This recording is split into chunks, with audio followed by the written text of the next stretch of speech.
রান্নার গ্যাস সরবরাহ অনিয়মিত হয়ে পড়ায় বন্ধ হতে পারে মিড ডে মিল। এমনই আশঙ্কায় ভুগছে বিভিন্ন স্কুলের শিক্ষক থেকে ছাত্রছাত্রীরা। এদিন এমনই ঘটনা দেখা দিল বালুরঘাট ব্লকের বাদামাইল লক্ষ্মী প্রতাপ হাই স্কুলে। যদিও মিড ডে মিল সচল রাখতে প্রধান শিক্ষক সংশ্লিষ্ট বিভিন্ন মহলে কথা বলে আপ্রাণ চেষ্টা করছেন গ্যাসের সরবরাহ পেতে, নচেত রান্না খাবারের বদলে ছাত্রছাত্রীদের খেতে হবে ড্রাই ফ্রুট। এর ফলে সমস্যায় পড়বে যে সমস্ত ছাত্রছাত্রীরা পুরো মিড ডে মিলের উপর নির্ভরশীল। বিশেষ করে বাদামাইলের মতন গ্রামীণ এলাকার স্কুলগুলোর বহু ছাত্রছাত্রী মিড ডে মিলের উপর নির্ভর করে। অন্যদিকে স্কুলের যে হোস্টেল রয়েছে সেই সমস্ত আবাসিক ছাত্রীরা দিনের খাবার মিড ডে মিলের উপর পুরোপুরি নির্ভরশীল। অন্যদিকে রান্নায় গ্যাসের অভাব, হোস্টেলে রান্না বন্ধ হয়ে যেতে পারে, ফলে স্কুলে রান্না করা খাবার তৈরিতে যে সমস্যা তৈরি হতে পারে সেই আশঙ্কাই দেখা দিয়েছে।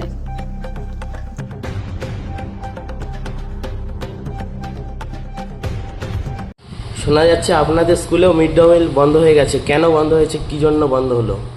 আমাদের বন্ধ হয়ে গেছে বলাটা ঠিক হবে না। আমাদের গতকাল পর্যন্ত আমরা মিড ডে মিল রান্না করা খাবার দিতে পেরেছি।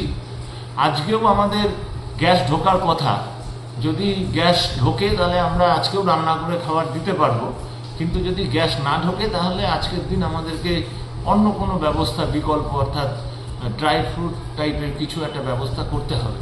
কারণ আর যদি এই পরিস্থিতি চলতে থাকে তাহলে আমাদেরকে এখন খড়ি জোগাড় করে খড়ির উনুন বানিয়ে আমাদেরকে এটা করতে হবে। কারণ আমাদের দীর্ঘদিন ধরে খড়ি দিয়ে রান্না হয় না এবং খড়ির উনানটাও খুব খারাপ অবস্থা ছিল, সেগুলোকে আমরা ভেঙে টেঙে দিয়ে সমস্তটাই গ্যাসের ব্যবস্থা করা হয়েছে এবং আমাদের বিদ্যালয়ে যথেষ্ট আধুনিক কিচেন। তো এখন আমরা এটা নিয়ে খুব চিন্তার মধ্যে আছি যে কীভাবে কী করব। আর যেহেতু আমাদের স্কুলের সাথে আমাদের একটা হস্টেলও আছে এবং হস্টেলের জন্য যেহেতু সেখানে প্রায় আমাদের 60টা মতো বাচ্চা আছে এবং তারা সবাই শিডিউল ট্রাইব সম্প্রদায়ের, তো সেখানে আমরা আজকেই খড়ি দিয়ে রান্নার জন্য উনুন টুনুন বানানোর কাজ শুরু করে দিয়েছি। আশা করছি যে সেই ব্যবস্থা আমাদের হয়ে যাবে, তাদের খাবার বন্ধ হয়নি। আর স্কুলের ক্ষেত্রেও আমরা চেষ্টা করব, এখন যদি আজকে না গ্যাস ঢোকে তাহলে তো আমাদের আজকে যেমন করে হোক এখানেও একটা ব্যবস্থা বিকল্প নিতে হবে। খুবই সমস্যার মধ্যে দিয়ে চলছে। আপনার নাম? অসিত বরণ লাগে। আর স্কুলে কতজন ছাত্র মিড ডে মিল পায়?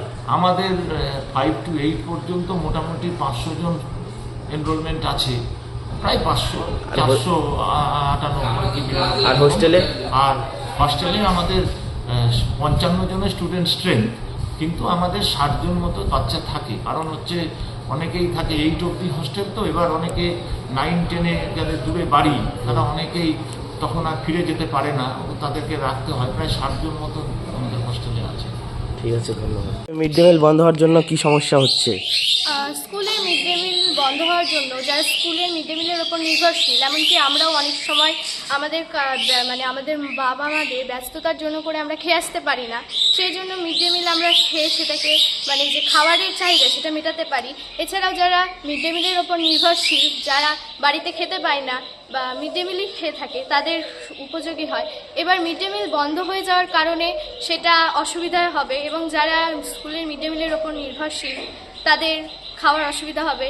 এছাড়াও হোস্টেলে যারা থাকে তাদের মিড ডে মিলের অসুবিধা হবে, কারণ মিড ডে মিলে হোস্টেলে যারা থাকে তারা তো আর বাড়িতে থাকতে পারে না, তারা বাড়িতে খেতে পারে না, আর মিড ডে মিলের ওপরেই তারা নির্ভরশীল করে। এছাড়াও যদি এভাবে গ্যাসের জন্য করে মিড ডে মিল বন্ধ হয়ে যায় তাহলে হোস্টেলেরও রান্না বন্ধ হয়ে যাবে। তো এখন মিড ডে মিলের বদলে স্কুলে কি দেওয়া হচ্ছে?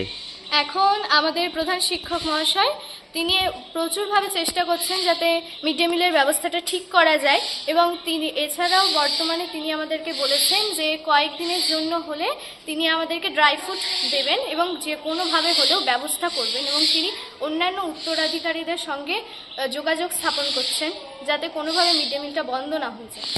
কি নাম, কোন ক্লাস? নমস্কার, আমার নাম টিপাশ্রী মহন্ত, ক্লাস 8। ঠিক আছে।